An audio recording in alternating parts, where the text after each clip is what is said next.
Muito bem, queridos alunos e alunas do curso de Direito da FAIT.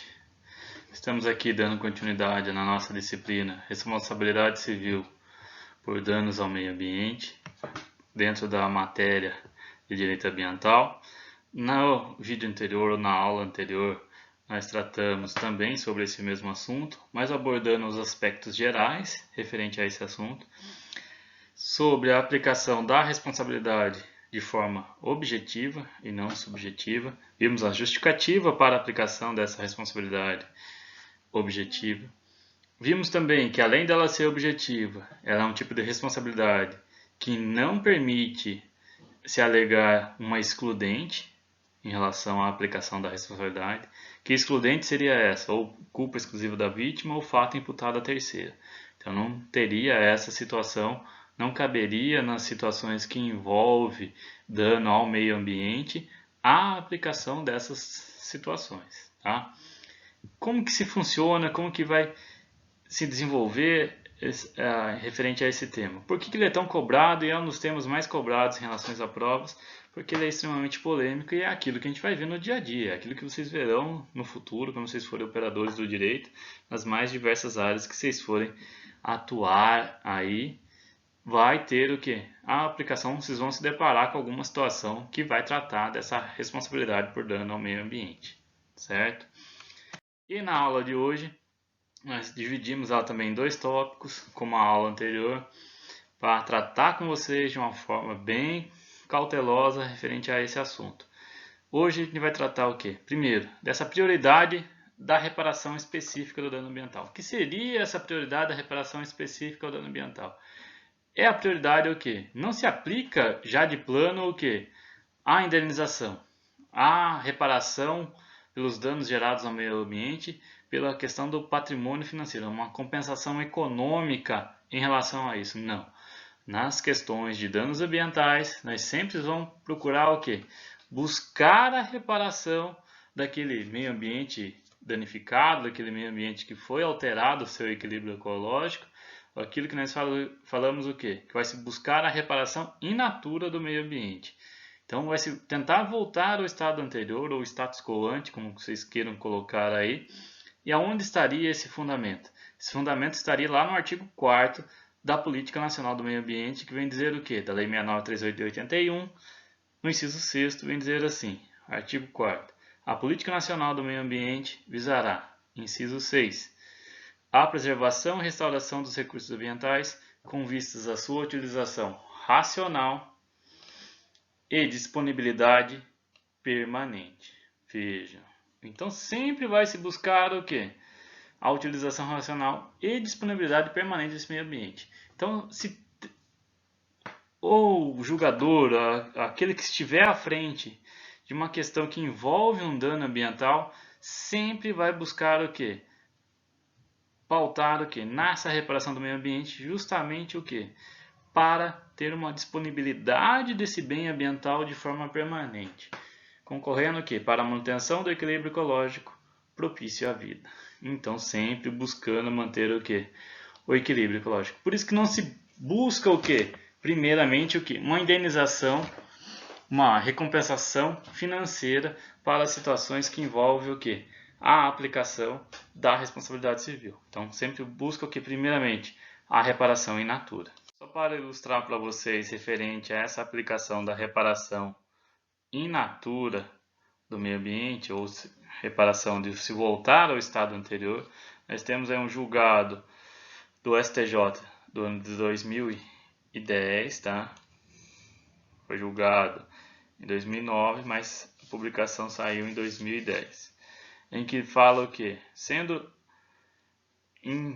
Tratando do assunto, foi destacado para vocês, sendo regida pelos princípios do poluidor-pagador, da reparação in integrum, da prioridade da reparação in natura. Quer tratar o quê? Qualquer que seja a qualificação jurídica do degradador, público ou privado no direito brasileiro, a responsabilidade civil pelo dano ambiental é de natureza objetiva, solidária e ilimitada. Isso aqui a gente vai tratar nas próximas aulas. Ao final dessa aula a gente trata também referente um pouco da questão do poluidor, da solidariedade e essa questão de ser ilimitada.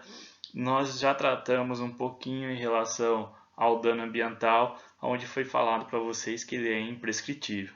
Então, ela seria ilimitada, e essa questão da solidariedade não dá limitação referente à questão de quem são os poluidores. Mas nós iremos tratar isso mais para frente. O que vocês precisam entender? Que sempre dá prioridade à reparação in natura, e não à reparação em dinheiro, tá? Tá julgado, tá demonstrado para vocês aí como que está sendo essa atuação na prática referente ao assunto que trata da responsabilidade civil por dano ao meio ambiente. E a dificuldade dessa reparação? Logicamente que existe uma dificuldade nessa reparação específica do dano ambiental, tá? Então, se há uma dificuldade, está enfrentando o aplicador, o operador de direito, numa situação, num caso concreto, essa dificuldade de se condenar na reparação in natura, existem outras situações, o que? Obrigação de fazer, com o intuito de recuperar a área degradada, isso seria o que? A reparação in natura, tá? Pode não ser suficiente para eximir também o que? De pagar uma indenização. Vejam, o operador ou aplicador da situação, do caso concreto, quando ocorrer um dano ambiental, na questão da responsabilidade civil, ele pode, além de uma obrigação de fazer, né, voltada à questão a recuperar a área degradada, aplicar uma indenização para o quê? Se não for suficiente a reposição natural para compor o dano ambiental. Então, se essa reparação in natura não é suficiente, se há, digamos assim, uma dificuldade de se buscar a reparação do meio ambiente da forma natural, digamos assim, sem a aplicação de aplicação de multa pecuniária ou aproveitamento econômico, vai se fazer o quê? A reparação in natura, mas se não acontecendo, aí sim, como forma de aquela questão repressiva que nós verificamos lá da responsabilidade civil, além da questão de prevenir e educar o poluidor, essa questão repressiva vai se aplicar uma indenização a ser paga como forma de garantir aquelas situações de repressão, preservação aos futuros danos ambientais e até da educação ambiental por parte do poluidor, tá?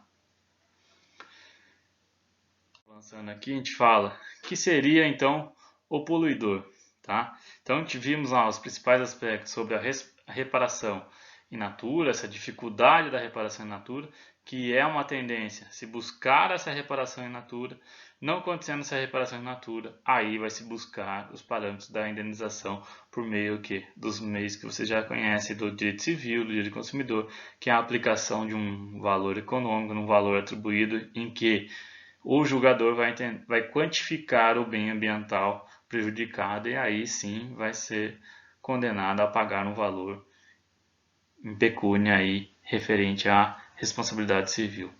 Mas e quem é o poluidor? Quem seria essas situações? Então, para a análise da responsabilidade civil, um dos pontos que nós temos que analisar, além da ocorrência do dano ambiental estar bem claro a ocorrência desse dano, é quem praticou o dano ambiental. Quem é esse poluidor?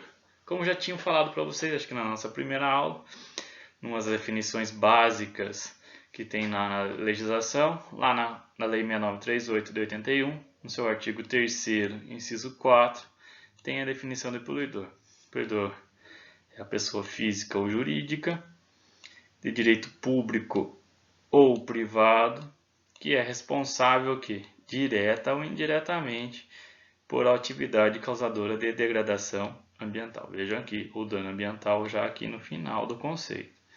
Então, pessoa física ou jurídica, direito público ou privado, responsável direta ou indiretamente por atividade causadora de degradação ambiental. Então, o legislador não excluiu ninguém. Então, as pessoas físicas podem ser aquelas que geraram dano ao meio ambiente, pode ser aplicado às empresas privadas, ao próprio Estado, através da sua administração pública direta ou indireta, certo? E essa responsabilidade, o Estado, de forma direta ou indireta, não se confunde com esse responsável direto ou indiretamente por atividade causadora de degradação ambiental, tá? Que seria responsável direta ou indireta? Aquele que praticou o fato de forma direta foi aquele que gerou o prejuízo e também indiretamente aqueles que poderiam ter evitado esse prejuízo ao meio ambiente, tá? Dessa forma indireta aí, tem a questão da responsabilidade solidária e de alguns enfrentamentos que nós iremos ver aí até o final da nossa aula de hoje, tá? Então ele responde o que? O poluidor. É fácil definir o que é poluidor. Pessoa física ou jurídica de direito público ou privado, que causa poluição. Tá fácil vocês gravarem. Agora, quais são as consequências? O que se vai analisar em relação a esse poluidor? Quais são os enfrentamentos que nós temos? Existe uma dificuldade para definir o que? O poluidor. Como assim para definir o poluidor?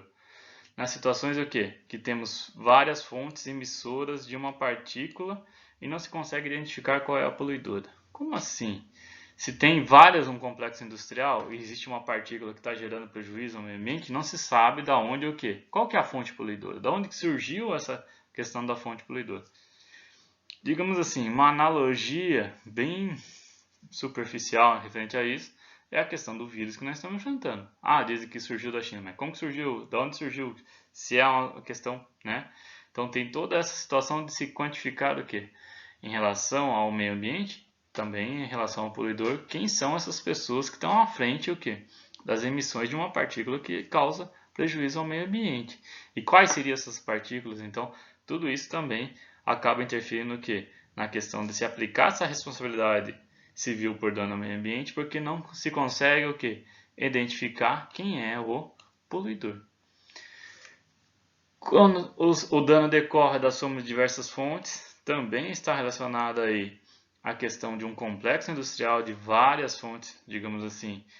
O exemplo que eu sempre dou em sala de aula para vocês, referente a tem lá um córrego numa determinada cidade e ali se instalaram mais de 20 indústrias. Após a instalação do complexo industrial, se verificou que houve um assoreamento do rio ou que a qualidade da água começou a se alterar por dejetos ali jogados. E quais seriam os dejetos? Quem foi essa fonte que gerou esses dejetos? Nenhuma delas estão se eximindo da questão dessa aplicação dessa responsabilidade por ter prejudicado aquele rio naquela cidadezinha. Então, digamos assim, essas fontes são diversas fontes, mas logicamente isso é uma dificuldade enfrentada e nós iremos ver que não é por causa disso que não vai se aplicar a responsabilidade civil, tá? Quando é a atividade de consumo que dá causa imediata à poluição. Como assim atividade de consumo, professor? Como é essa questão da atividade de consumo? Sacolinhas plásticas, canudos plásticos, não é isso? Não existiu uma legislação, acho que na cidade de São Paulo, proibindo o fornecimento de canudos plásticos, só aqueles que são considerados ecologicamente corretos, né, o uso de sacolinha plástica. Então, tem essa questão da atividade de consumo. Nós temos bastante poluição referente a esse mercado de consumo. Agora, com a quarentena, está meio parada a atividade de consumo em algumas áreas, mas sempre tem essa questão voltada a atividade de consumo que também gera poluição ao meio ambiente, tá? Insolvência do poluidor.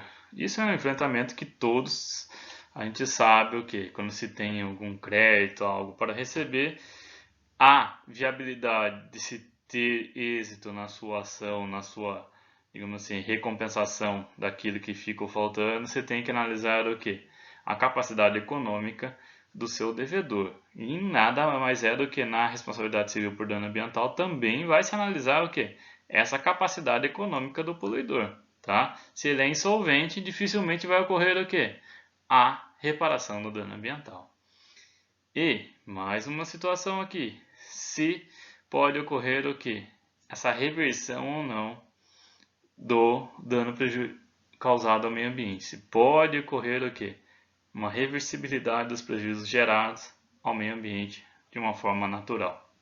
Essas seriam algumas das dificuldades que alguns doutrinadores apontam para se chegar a identificar quem seria esse poluidor, porque na prática seria muito fácil. Tem o poluidor, ocorre a poluição e essa poluição tem que se analisar se ela foi gerada pela atividade do poluidor. Tá, tem uma poluição, temos o prejuízo ao meio ambiente, e aí, se identificar o poluidor talvez seja das partes mais difíceis aí em relação àquilo que diz respeito à responsabilidade civil por dano ao meio ambiente. Aí nós temos também, como forma de se buscar minimizar aquelas dificuldades que nós falamos para vocês, temos o artigo 4º da Lei 9.605 de 98, a lei que trata dos crimes ambientais, em que esse dispositivo vem tratar o quê? Daquilo que vocês já estudaram em direito civil, em direito do consumidor, aquilo que diz o quê? Da desconsideração da personalidade jurídica, tá? Então lá no artigo 4º diz o quê?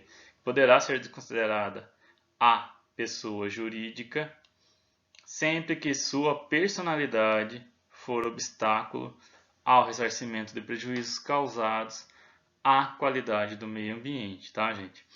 Então, sempre que ocorrer, digamos assim, o operador ou o jogador tiver dificuldade para aplicar a responsabilidade por danos gerados ao meio ambiente e encontrar, digamos assim, dificuldade para a sua recuperação, se não cabendo mais a recuperação in natura, digamos assim, do meio ambiente, de quem gerou esse prejuízo, pode ser desconsiderada a personalidade jurídica do grupo econômico, da empresa que gerou esse prejuízo, para se imputar o quê? Aos seus sócios, ao quadro societário, essa responsabilidade de reparar o meio ambiente, tá? Não só da esfera do ponto de vista da reparação in natura, mas também da questão o quê? Da indenização a ser aplicada pelo prejuízo gerado ao meio ambiente. Então, por isso que aquilo que eu falei para vocês, né? Existia uma dificuldade em relação a se aplicar ao poluidor, se identificar o poluidor. Existem essas dificuldades, mas também existem o que? Mecanismos voltados o que? A diminuir essa aplicação da imputação o que? De se buscar o poluidor. Então, uma delas é o que? A desconsideração da personalidade jurídica. Outras situações que envolvem o assunto. A jurisprudência vem nos trazer essas soluções aí referente ao que? Aquelas dificuldades em relação ao poluidor. O que eu destaquei aí para vocês é o que está no item 2 e 3 desse julgado de 2009 do STJ, que fala assim: excetua-se a regra dispensando a prova do nexo de causalidade a responsabilidade de adquirente de imóvel já danificado, porque independentemente de ter sido ele ou o dono anterior, o real causador dos estragos, impute-se ao novo proprietário a responsabilidade pelos danos. Precedentes do STJ. A solidariedade nessa hipótese decorre do artigo 3º, inciso 4 e 14, parágrafo 1º da 693881. Essa situação aqui do julgado que foi colocado para vocês como uma das soluções referente a quem é o poluidor é o do anterior. Se você compra um exemplo do que está tratando aí, de alguém que adquiriu uma propriedade, essa propriedade ou essa construção veio afetar o quê? Um prejuízo ao meio ambiente, e esse prejuízo ao meio ambiente, você lá, lembra que eu falei que ela é integral? Então, tá o prejuízo o quê? Então, se está lá dentro, você adquiriu um imóvel e foi constatado que existia um prejuízo ao meio ambiente anterior à sua aquisição, você vai ser o quê? Responsabilizado como forma o quê? De reparar o prejuízo gerado na propriedade que você acabou de adquirir. Mas como assim? Se não fui eu que gerei o dano, não tenho aplicação nenhuma, no contrato prevê que eu não tenho responsabilidade nenhuma. Por que eu vou acontecer isso? Justamente pelo aquilo que eu já venho falando para vocês desde o início do nosso vídeo. A procura o quê? Da reparação in natura do meio ambiente. Se buscar o quê? Essa reparação da forma de voltar ao estado anterior do bem ambiental prejudicado ou violado, gente.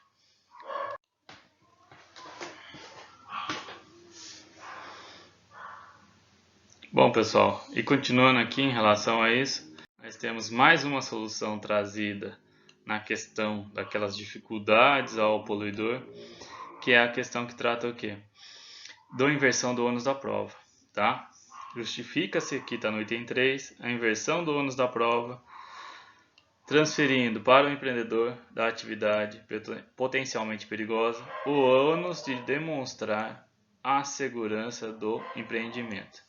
A partir da interpretação do artigo 6º, inciso 8 do Código de Defesa do Consumidor, combinado com o artigo 21 da Lei de Ação Civil Pública.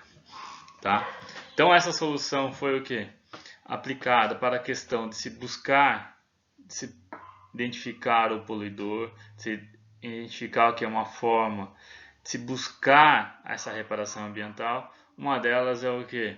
Que aquele que está sendo imputado o fato pode ocorrer em algumas situações o quê? Que ele que tenha que produzir prova de que ele não é o poluidor. Faz essa inversão do ônus da prova, porque a gente sabe que tem a regra processual, que aquele que alega tem que provar aquilo que está alegando. Então, nessas situações de dano ambiental, pode ocorrer a inversão do ônus da prova. Aí, quem tenha que fazer a prova de que não, a sua atividade não é potencialmente poluidora é o próprio empreendedor, tá? Então é ele que vai ter que justificar o que a minha atividade não causa prejuízo ao meio ambiente.